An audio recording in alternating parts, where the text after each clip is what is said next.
Hello! So, today, we're going to cook ng ginataang gulay.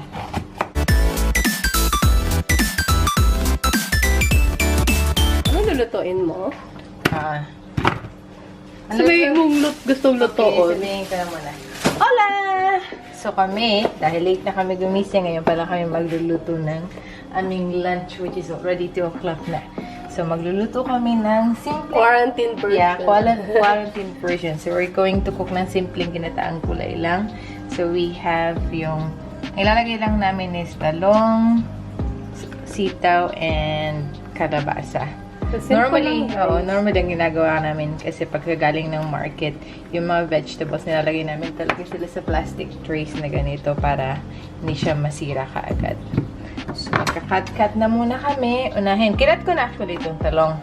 So, ang gagawin ko, isang talong lang yan siya. Cut ko siya into 4 slices like this. And, tapos of course, don't forget to wash them. And also your and also your hands. Ayan. Ganyan. Kasi ayoko na masyadong malalak. Okay. Ang cut. Tapos lagyan natin muna siya ng water. Para hindi siya mangitim, lagyan natin siya ng water. Okay, ayan. Tapos, next natin ang sitaw.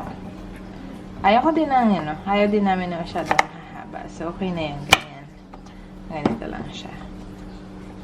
Para pwede na siyang bite size. Yan. Konti lang actually kasi para isang kainan lang siya. Walang leftovers. Sa panahon ngayon, dapat walang nasasayang na pagkain. Diba? diba? Okay. Then off to kalabasa. Okay. Cut ko lang siya. Wala naman specific cut. Gusto ko lang ng medyo parang, ayun nga, bite size lang. Ayoko na masyadong malalaki.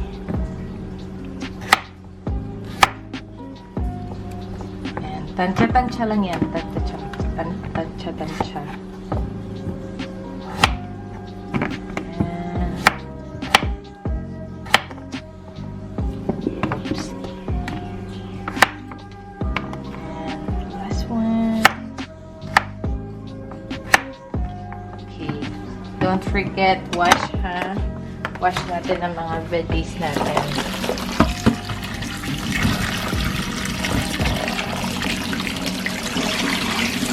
Ayan.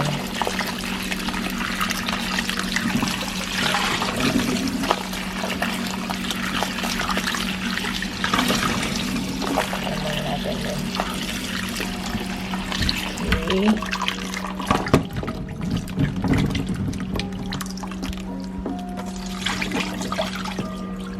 With the kalabasa namang isa.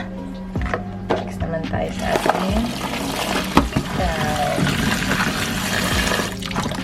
oops.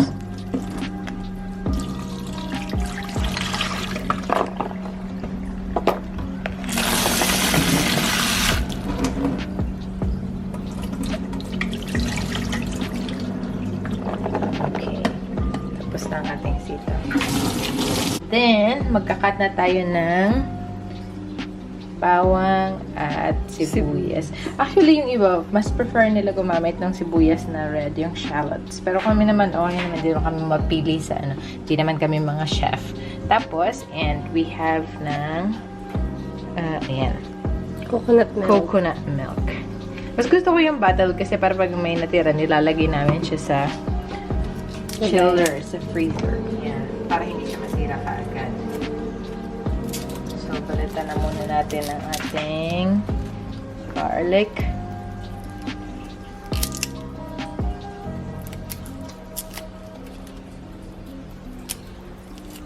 Naka-ready na talaga yung aming plastic para hindi siya makalat. Para diretso sa basurahan. Tapos na natin yan. At saka pala meron din kaming sili. Kasi mahilig kami sa maanghang. So, gasa muna natin ito. Yan. Tapos na... Hindi pa yung hiwain. Hindi. Oh. Ganyan siya. Buo natin siya Sige. lalagay. Masili pa man tayo iba na. Tatanin ko yan. Tapos, ikat na natin ang ano. I-chop na pala natin ang bawang. May padiin-diin effect pa na gano'n. Crush. Pati before slice.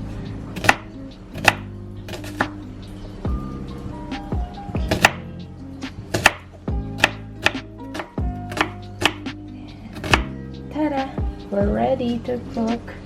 Kailangan din pala natin ng kailangan din natin ng fish sauce and ng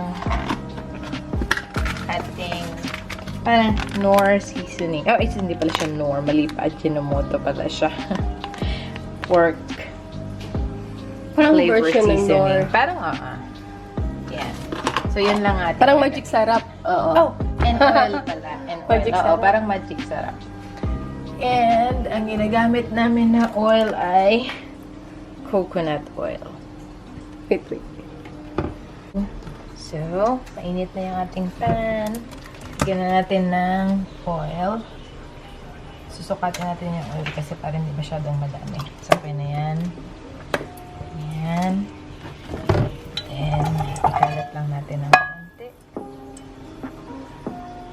Okay.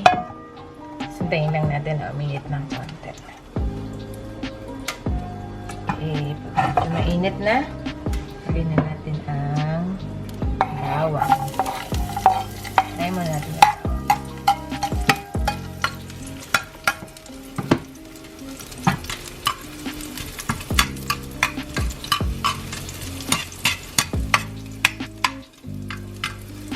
Yan. Lutuin natin hanggang sa maging brown ng konti. Ay, hindi. Gusto ko talaga brown. Tayo ko nang hilaw yung bawang. Di katulad ng iba dyan, pag nagluto, buhay pa yung bawang. Yun talaga ang original. Yes. Tago ko. Hindi naman yan tatapos.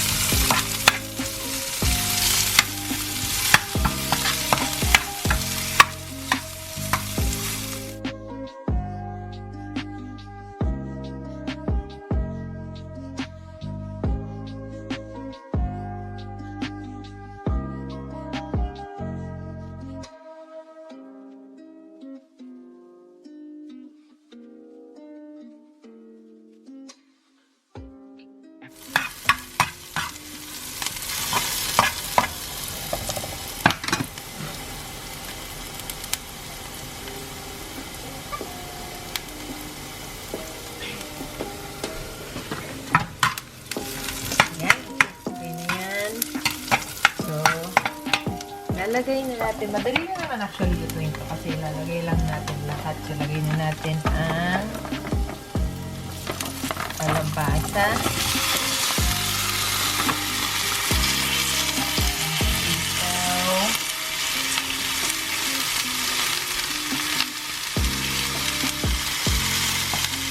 At lalagay natin ang talong.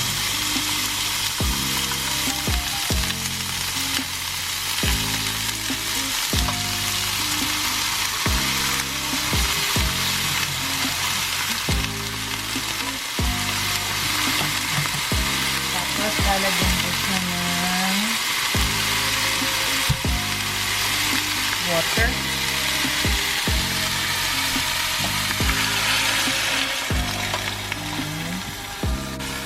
Tapos, lalagyan ko na din siya ng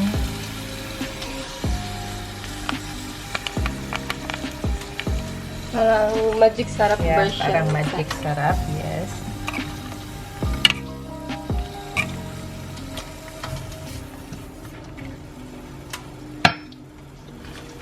And then, Lagyan na rin natin siya ng fish sauce.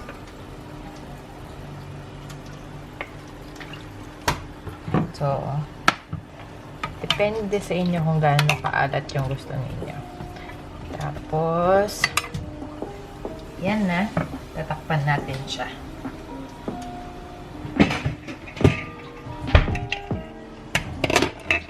Okay, guys. Tapos, hintayin natin na kumulo. Tapos, medyo malambot na yung gulay. Saka natin ilalagay yung ating coconut milk. Yan.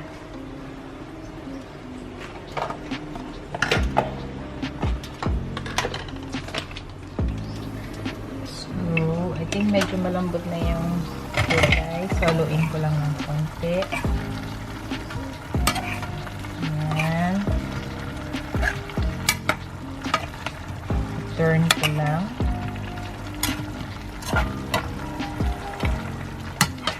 Para yung pagkakaluto is balance. Yan. Lalagay ko na rin ang sili.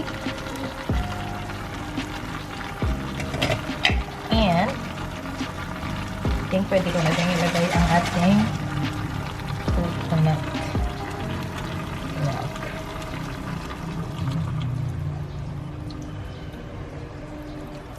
Tansya-tansya lang yan, guys. Walang specific suka. Okay, and then simmer ulit natin. Okay. Check ulit natin kung okay na. I think medyo malambot na yung gulay.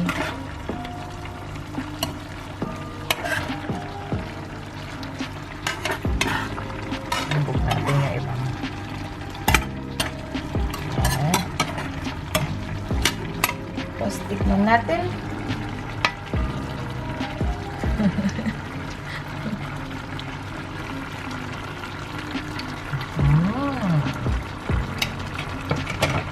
Okay na. Ilagyan natin yung lahat ng ating tira na coconut milk. Simmer pa natin na since italagyan ko pa ng konting fish sauce. And lagyan ko na din ng pepper. Ground pepper.